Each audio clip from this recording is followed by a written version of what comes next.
it's me Anu. Welcome to my daily blog Ladakh 5th day. চটপট breakfast সেরে আমরা বেরিয়ে পড়লাম।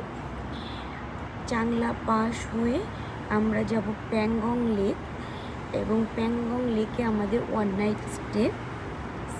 স্নোফল হচ্ছে, আমরা প্রত্যেকটা জিনিস ওখানে উপভোগ করেছি আনন্দের সাথে, কিন্তু একটাই আফসোস ছিল স্নোফল দেখতে পাইনি।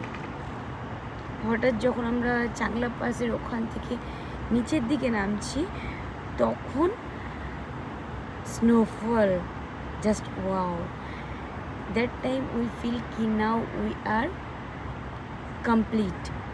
লাদাখ এসে প্রত্যেকটা সিজন উপভোগ করতে পেরে like just feel like wow. আর চাংলা পাস 18,178 আপে।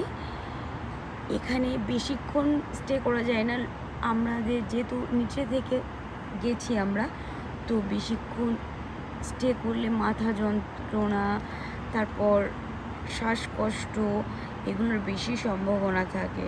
তো যতটা তাড়াতাড়ি সম্ভব ওখান থেকে নিচের দিকে এগিয়ে যাওয়া।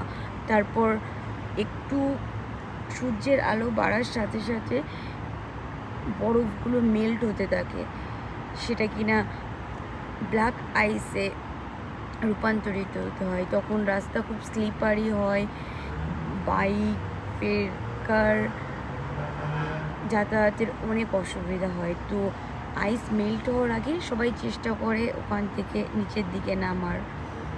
তো ওখান থেকে আমরা যাব Pangong lake. Road just wow. রাস্তায় ব্রেক করে নিলাম গরম গরম নুডলস।